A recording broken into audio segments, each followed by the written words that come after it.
I'm Mangesh, and I've been making games for past 10 plus years. I think all background about. I think I find myself pretty lucky because I was exposed to computers pretty early in my life. I've been using computers since I was 10 off. The first computer I bought was in 1994. I was 10 off. Of my family background, one of my boss was a computer science teacher, and so she was developing some applications. And I saw a computer in her house, and that's how I got exposed to computers. Ever since I got exposed to computers, I've been playing games. I do nothing else. I don't code, I don't know. I'm game designer and I play games. So obviously I developed affinity towards video games and I always wanted to do something in video games. But like I said, my family is very education focused. My elder sister is in IIT and all my cousins are in US with masters. So I was also forced to go into engineering. And while doing engineering, I discovered the books. And from that moment, I've never looked back. So everything that I do is related to video games. Even as my side hobby, I host board game meetups on Barnet side. Every alternate Saturdays we play board games. So it's all games. So what I want to basically tell you today through my presentation or my talk is basically games as another opportunity for UX designers because the kind of education that I got in video game industry is that games are experience. We were told that games are not applications; they are experiences, and so we were told to design experiences.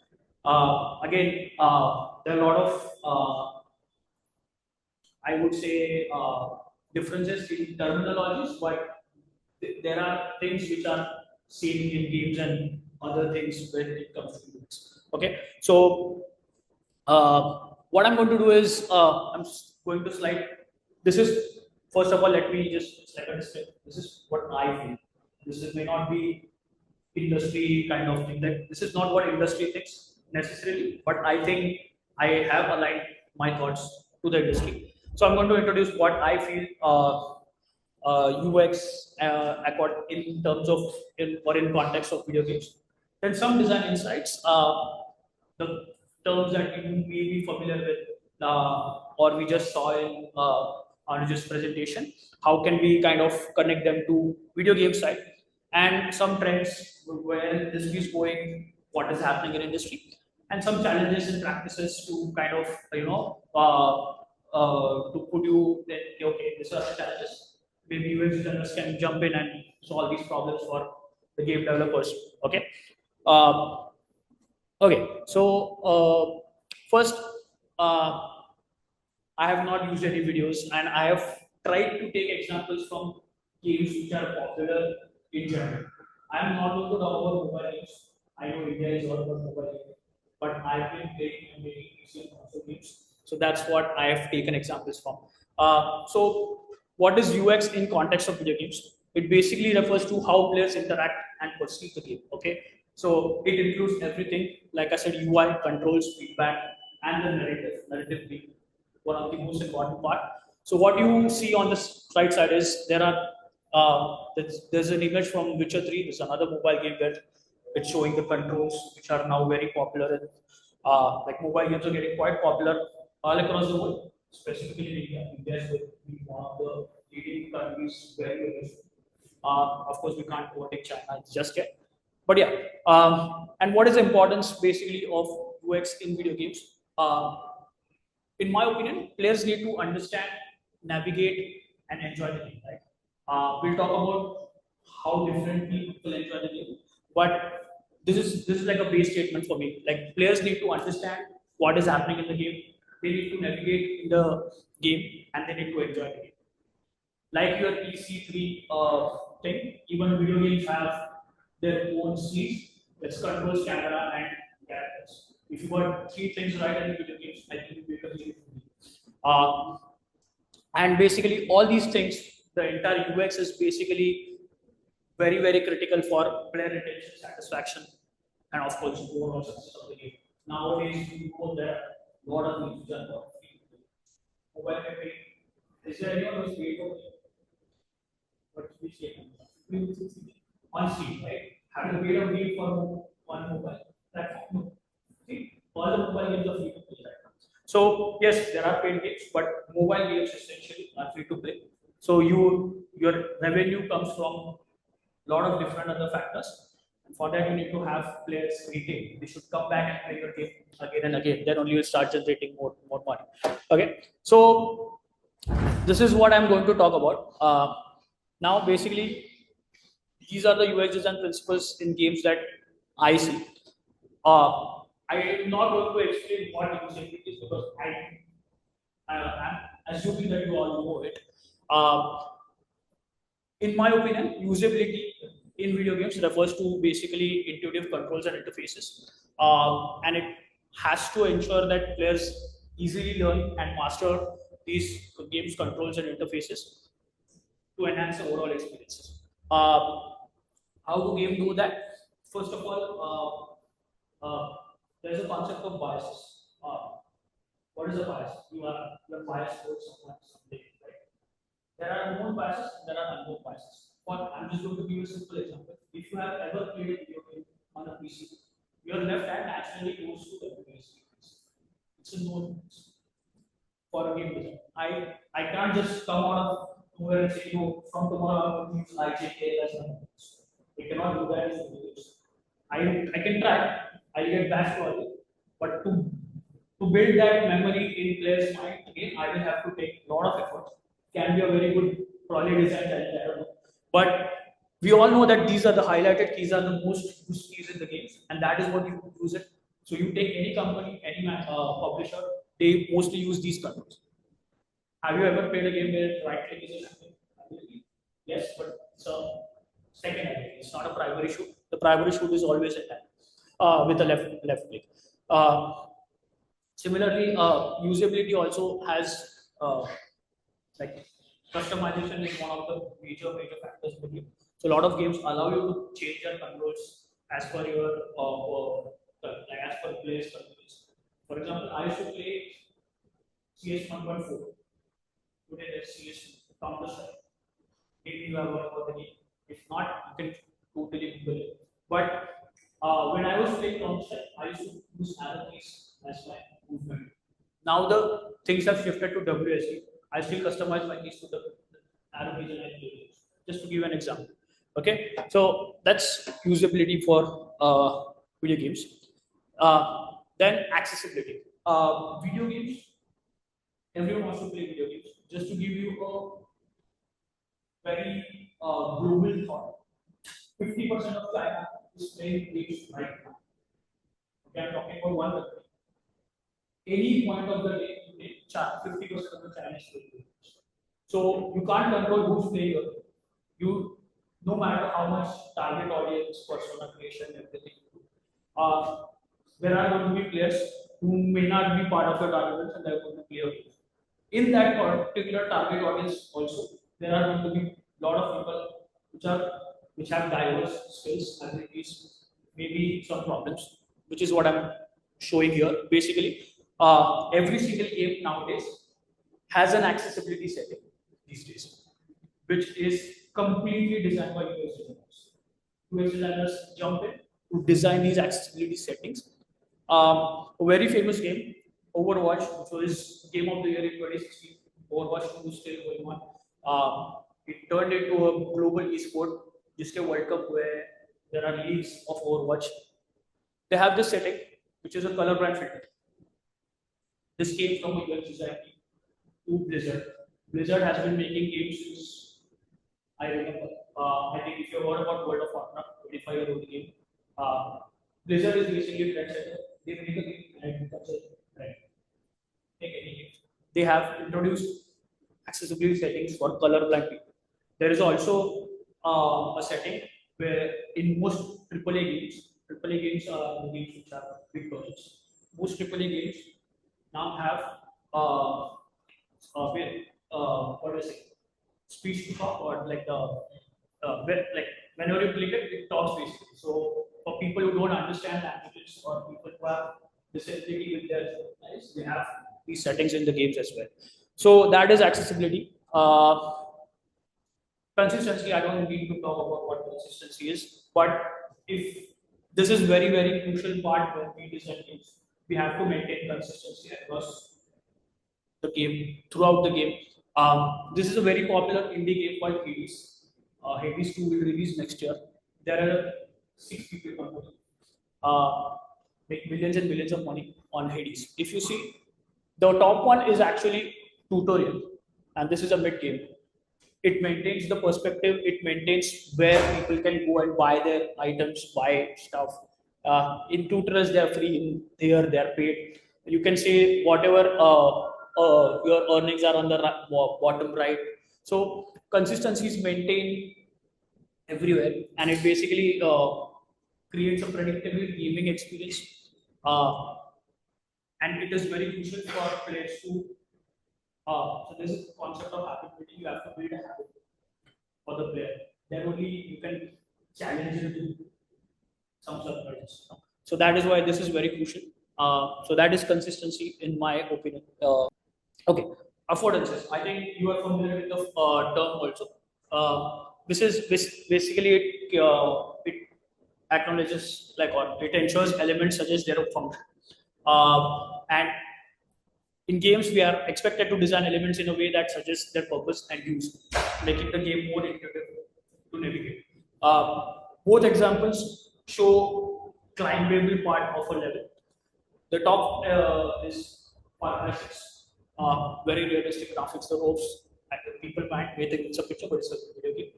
And the bottom one is Last of Us 1 from PS PlayStation guys. Throughout the game, you will find these blue ropes randomly placed in levels. But people may think that's standard. It's part of level design. You will understand its purpose. You know when there are these ropes, it's an area where you can climb. So you jump close to this particular ropes and the character climbs automatically. Same thing in Last of Us, you will see these yellow ribbons and yellow kind of lines where player can interact and climb up that area. So this is very basic example of affordance, but affordance is one of the basic principles of level design when it comes to uh, teaching player how to navigate. And there are 7, 8 more principles which we use in level design of even the game is. So the top game is open world. People call Last of Us as an open world, which is actually not. It's very linear. You can't really go anywhere in that game. There are invisible blocks which are there in the game. But both games have similar functions of this climbing thing. Yeah, so where is so this is just to give you an example, just to give you some basic understanding things in UX design which are directly can be directly interpreted in the games. We call them different things, but I have tried to use terms from uh, UX basically. Uh, Trends. Where are games going right now?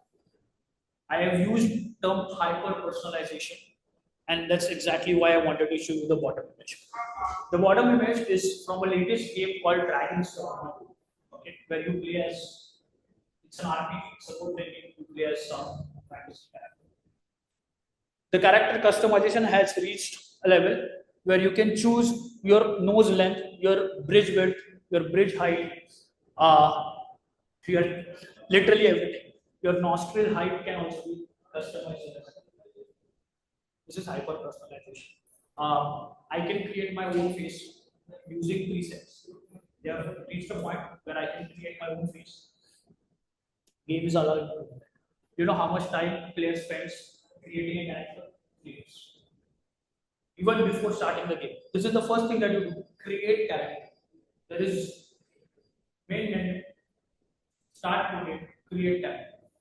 And people spend 3 hours here. So games have come to their level because they like hyper personalized things. As an RPG fan, on an average, people spend 3 hours. You can take a preset character and start a game, but this has become quite immersive because in every cinematic you will see my face, your own face, which is kind of very personal to me. And the second thing is basically the top image shows a dialogue from Witcher 2015 game, but it gives you brief amount of time to select a dialogue between one or two. And there are multiple occasions where you do this, and depending on your choice, the game's ending will change. Witcher 3 has 17 different endings. If you have heard about Netflix Bandersnatch, it had like 8 endings. This game has 17 endings. There's a game called Nier Automata, which is a film game from I think the similar time, 2015-16. It has A to Z, 26 endings, A, B, C, D, E.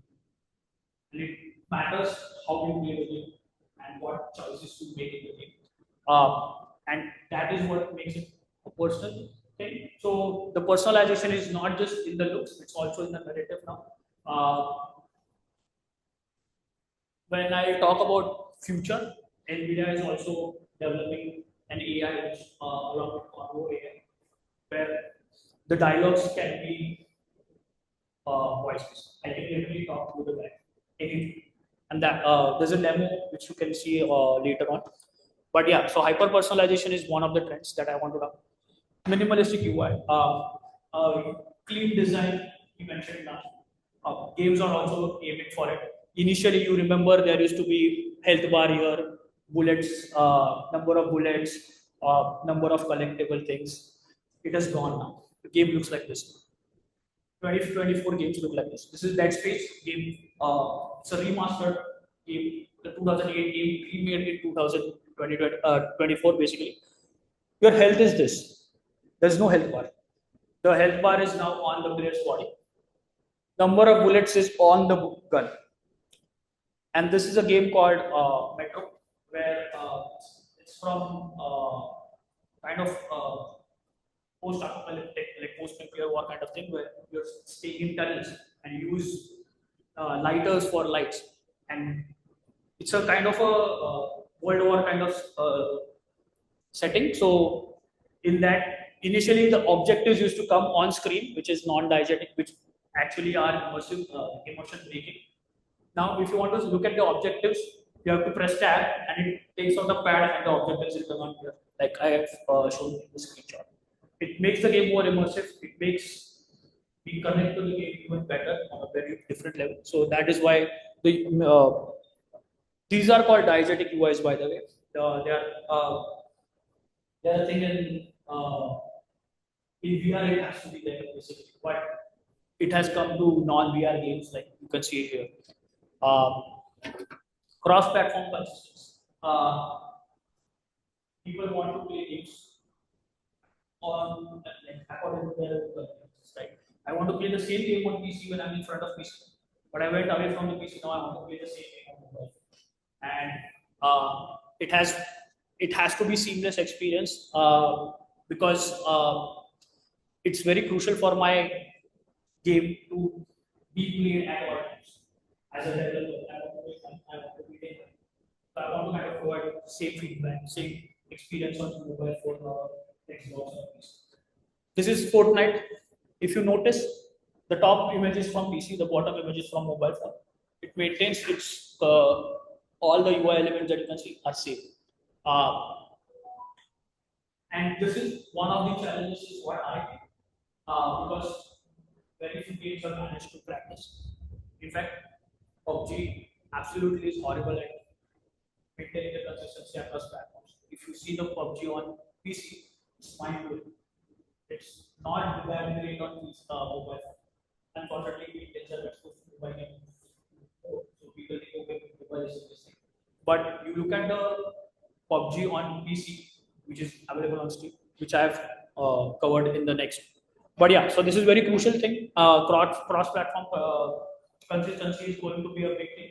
Another thing that I want to kind of just slightly cover here is that now Xbox has teamed with Meta, where you can play all Xbox games on Meta versus the Xbox subscription. Now, converting the PC games or games which are on a 2D screen, even if they are 3D, into a 3D space VR. Right now, they have done it like you kind of project a 3D screen, like a screen on, and you play on it. But games are going So maintaining that consistency is going to be a challenge. But it's a very interesting thing to see how Microsoft is doing that. Uh, yeah, social integration. This is an upcoming trend, and this will give rise to a new genre of games called streaming games. A lot of people around you might have heard it. I stream games on YouTube, I stream games on Twitch. Uh, these are the games which have integrated uh, Twitch in the game or any streaming platform in the game. What you see here are two examples where viewers, the people who are watching you play, choose what is going to happen. It's very important for me to create a community. So can play what is become join. You get to choose what I. This is what it is. You vote for the dialogue, like as and you basically in a game like which is like a Dota kind of game where you choose which teammate to basically res basically or choose a inmate to heal basically. So things like these are coming very fast. Ubisoft tried one and failed actually, but game for Hyperscape. It was a PUBG like game by Ubisoft or Hyperscape, where they instead of these everyone got of PUBG. You know what PUBG is? The boundaries reducing and people start playing. That thing was there. What Hyperscape added is that if people are watching someone play a game, they can choose a modifier. And for next 2 minutes, everyone does 4x damage. What is 4x damage? Every bullet will do 4 times more damage than it is. So these modifiers were added by humans. It turned into very big chaos. But they tried it. And these are more improvised versions of it where you get to choose. So Baldur's Gate 3 is a Dungeons and Dragons game, where there are adventures, one adventure, and you choose dialogues, what happens. And it is selected by the viewers, which kind of gives, as a viewer, gives a very different experience. I'm watching a movie, but I'm controlling what happens. I'm like a co-author of a story or a co-author of a book that I'm reading. And that's the experience that will be given. So social integration, I'm not talking about other social integration things like Facebook connection, sending requests, mobile phones pay. Everyone was talking about Candy Crush. So Candy Crush request. But you look at the success of Candy Crush. Candy Crush hired 1,000 employees in Finland after Candy Crush. We were one of the few recruiters who worked for a team that way. So social integration has been very crucial part of video games. They help you create communities and increase player engagement for sure. This is a trend that India is not looking at. I'm very like unfortunately not a lot of Indians are exposed to a lot of video games. Board game industry will reach same level as video game industry in next 4 years. By 2026, we will be board game industry will be equally like revenue wise they will be equal to video games. But the video game publishers know it. Every single big publisher of video games is taking board games. These are the board games. This is how they look. Assassin's Creed board game. Elden Ring game. Have you heard about it? It's one of the most top games in 2023-2024. It's a very hard game. It's a Souls-like game. It's a very difficult game to play. They've already made board games. The reason why people are making board games is basically there are more reasons, but these are the primary. Like I would say that these are main reasons: collectivity and nostalgia, new revenue stream, and cross market appeal. New revenue stream. Just to give you a perspective, a video game, a AAA video game like Assassin's Creed or Elden Ring is sold for $60 in now. PS4 pay, PS5 pay, PC. It's a $60 game. This, what you see on this, it's sold for $240. 4 times. This is sold for $240, and even if the number of people who buy this game is less, it's still a lot. And, because it's generating millions and millions as a side effect. You don't have to. People don't even play these games. They just buy and collect things because they are cool 3D models which you are getting. But there are some really, really good board games and of video games. There's a Dark Souls game. You name the game, I will tell you the board game. I tell you the game. There's Assassin's Creed game. There's Rainbow 16 board game. There is Contra board game. There is Stardew Valley board game. I heard about Stardew Valley. It's an indie game made by one guy. He also made a board game. So that's the trend. That is where video games are going. I think these are the UX practices that you have heard or applied, and I think we also use them. I've just tried to come up with a couple of examples just to give you a perspective how UX design can be connected to video game design. We do a lot of user research, we do play testing, we do prototyping, we do A/B testing and analytics. User research, if you want to talk about, we do take surveys, interviews to gather player feedback. There are steps where we do alpha testing, closed alpha testing, closed beta testing. I am an official age of request. We sign up to time. I play test every single age of request 6-8 months before it comes. I was heavily involved in age of mythology, which is good. Observational studies and playtesting sessions. We do have our methods where we watch to play and we make notes out of it. Playtesting, like I said earlier, access programs where players can provide feedback during the development. This is very crucial for indie game development where people like one or two people are making games. I just made a game and I put it on the meta store and I said, okay, this is my Discord server, and tell me what is on it. That's how I started that. Now I have completely of 7,000 people on Discord server who are telling me what to do next. I am getting free feedback from people and they are telling me, okay, now you should get this. Very, very, I would say, efficient way of making play is by involving your players at a very early stage of game development. There is a concept of early access on Steam. If you go to Steam and search for early access, people put their names in early access. And there's a banner that comes with this game is in early access. And you can give feedback to the users, sorry, the developers. And the early access will, and then at some point the game will come out of early access and then will be like a full release of 1.0. People keep their game in early access for 2-3 years, but they're involved. And when I see, okay, the game is updating as per my feedback, as a user, as a player, I'm very happy about it. Prototyping, there are traditional ways of making. We actually make levels on paper to see how the layouts work. Now the tools have changed, of course. The top-down layouts, there are softwares, there are tools which help me create these paper prototyping tools. Of course, digital prototypes for gameplay mechanics. Engines have become so good at creating prototypes. I don't need to even code WSG controls. I know if I take a first-person template, I know WSG and FA things. So I can focus on more important or more unique selling features that I want to work on.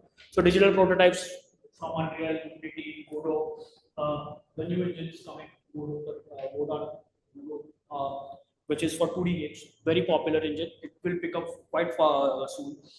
Of course, we have done some level of A/B testing. We do it in a different way. We don't call it A/B testing, but of course, for testing different types of UIs and different control schemes to determine what is most comfortable. We have tried this or that kind of thing.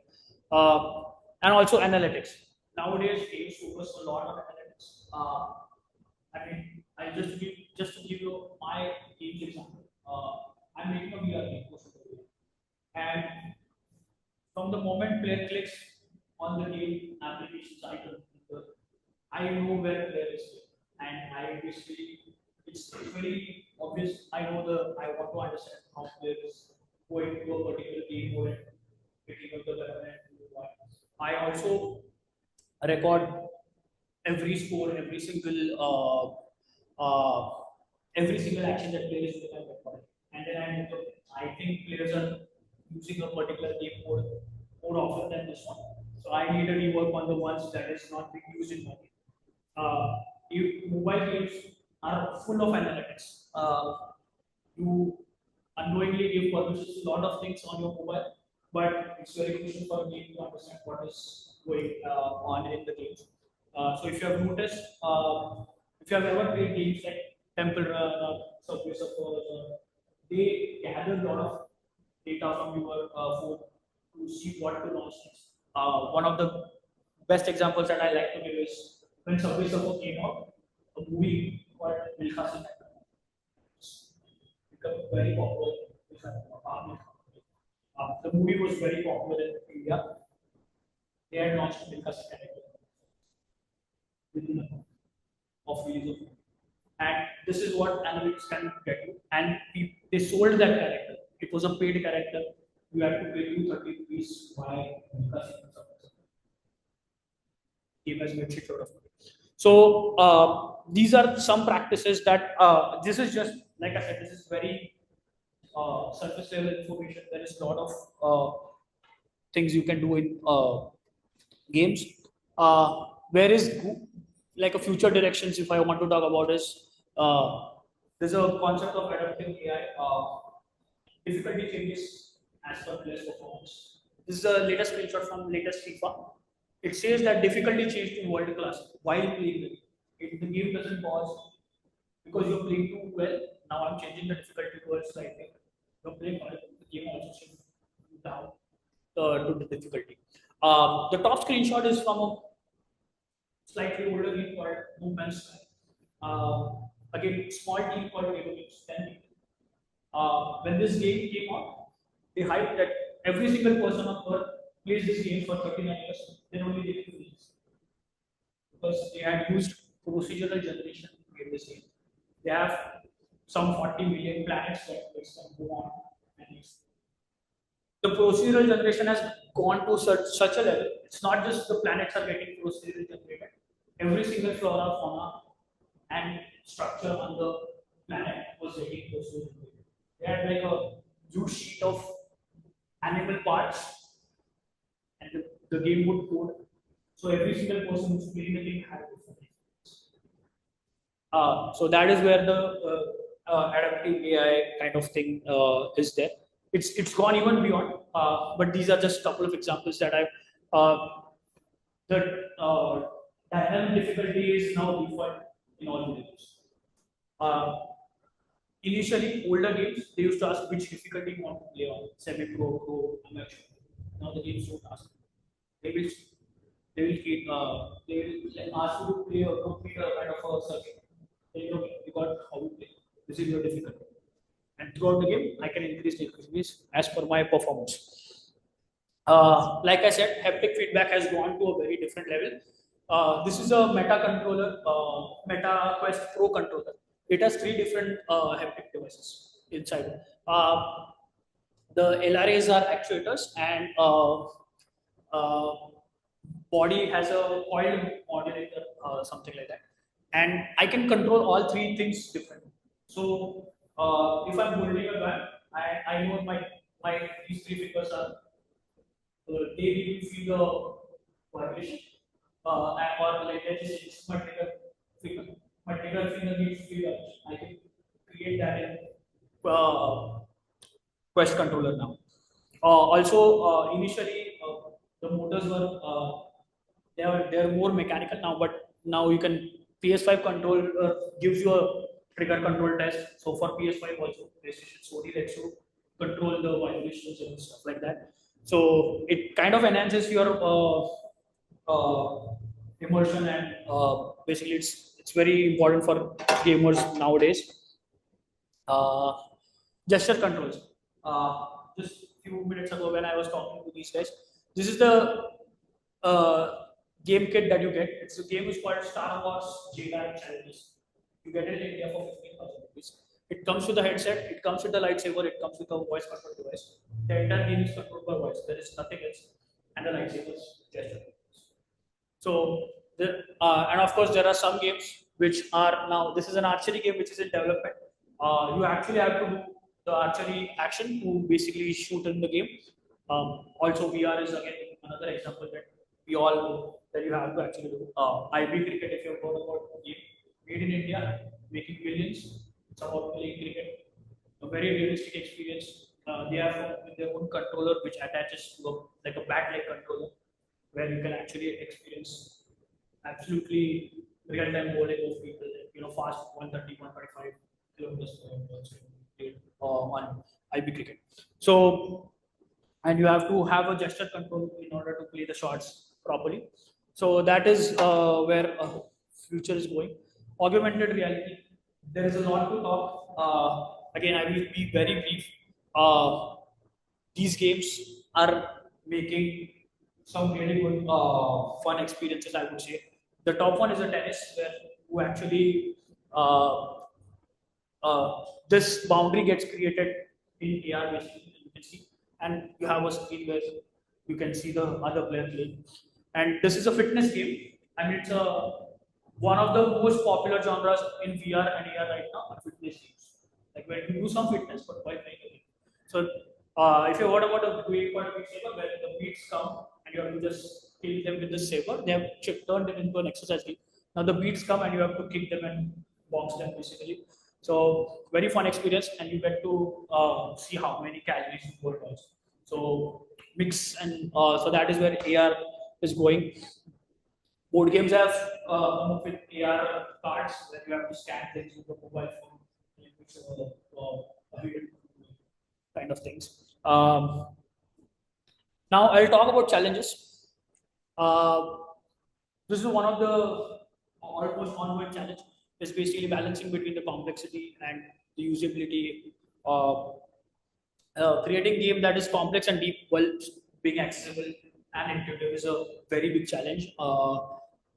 Also, if you make the game too easy, it becomes boring. If you make the game too hard, it becomes frustrating.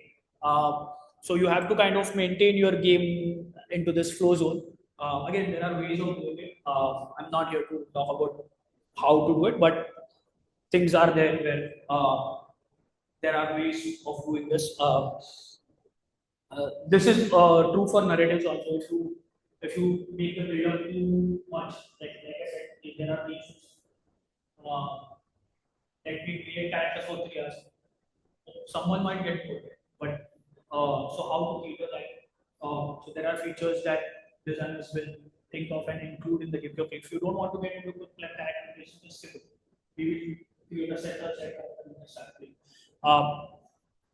So this is one of the challenges. Again, this is what the screenshot is. This is how PUBG looks on PC. This is how it looks on mobile. Both the games, it's the same game. How much different? You can see the clutter on the mobile. It is forced. They have to show the controls on it. And PC, you don't have to do this. There are the expectations from players have been increased. People want to play people like World of Warcraft. They want to play RPGs on mobile. And bringing the same experience from a big screen PC games to the mobile screen, which have touch screen basically, it's a very big challenge. So some games have managed to do it, like Fortnite has done it well. This game is not doing so well. So it's a challenge. So every time there's a challenge, there's an opportunity. What we are doing as game designers. So there's a big opportunity for design. Uh, Adapting to emerging technologies. This is something that is very, very bad in the game industry, in my opinion. I'm giving you an old example. Unreal Engine 4, we were Unreal Engine 3 developers, and we saw Unreal Engine 4 release for our laptop. We said, no, next game is going to be Unreal Engine 4. Unreal Engine 4 went from 4.0 to 4.6 in 9 months. And in those 9 months, they changed US 3 times. They changed the UI of their engine 3 times. They removed some features which were there in 4.0, now non-existent in 4.6. They changed rendering techniques, which was there in Unreal Engine 3, which we were used to. They removed it. They said that we will add it as a legacy feature after some time. Then they removed some other compatibility methods, other methods. Blueprints का ये concept आया था, it was called user-centric. And उसके पहले you 2D script basically, Unreal development script, which was like a primitive version of blueprints. They directly removed it, and our entire game had used it. So, and at this entire time, the support was horrible. Like they were not providing support. They could not because they had just launched a new product. And the product was getting used all over the world. They did a very good job with Unreal 4, and now they are coming with Unreal Engine 5, which is even a better product. But this is what happens, and it's you have to continuously add. I mean, I'm giving you examples of 9 months. We ended up changing our code every time we went to it because we had the transition was not very smooth. Our development times increased. The game that we were supposed to give to Xbox in 18 months, we took 26 months, and that was a very big problem for us. Xbox was not happy with us, of course. Yeah, so that is there. And like I said, meeting diverse player expectation is always a challenge. Like there are player personas, there are personas, stuff like that. We like to, this is a very, again, surface level thing where we kind of divide players into 4 types of players. There are killers, there are achievers, there are socializers, and there are explorers.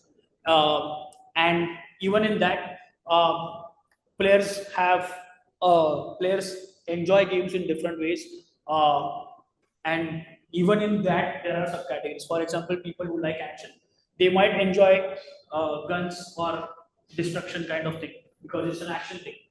But fast-paced action is also, and surprise and thrills is also an action. So those are 2 different actions in the same category. And similarly, social may some people like to play Counter Strike because it's players versus players. I like to play cooperative games where me and you are doing something together. So things like that are there. So it's very difficult to create one size fits all kind of game. There are always going to be players who are not happy with your game. But you can have features which cater to different types of players. Like for example, social failure, you have a cooperative mode in the first kind of things. And of course, the last problem is performance. We have different types of PCs, which are you can get a 50,000 rupees PC and you can buy 5 lakh PC also. And the benchmarks for the same game, Mass Effect Andromeda, it runs 41 FPS on one config, 135 FPS on another config. This is a very big problem. But there are ways people are trying to. The game engine, Unreal is kind of working on, reducing the hardware requirement to kind of make the games better. Now, this is one last slide just to give you an overview where games can be an opportunity for UX designers. You can directly work with game developers to create intuitive interfaces, tutorials, smooth user flows, research and testing, accessibility design, platform optimization, innovation, and creativity. I think creativity part, Anuj covered. High performing user experience across different gaming platforms is going to be a very big demand in future. So you can look at it as an opportunity. Accessible gaming experiences for players with diverse abilities. Players have different abilities. They like to do different things. Sabka hand-eye coordination same नहीं होता है. So can you cater to that? Is something that can be an opportunity. Okay, so that's all for my side. I think I just wanted to kind of put games as one big opportunity for you guys. Yeah, that's it. If you have any questions, feel free to ask.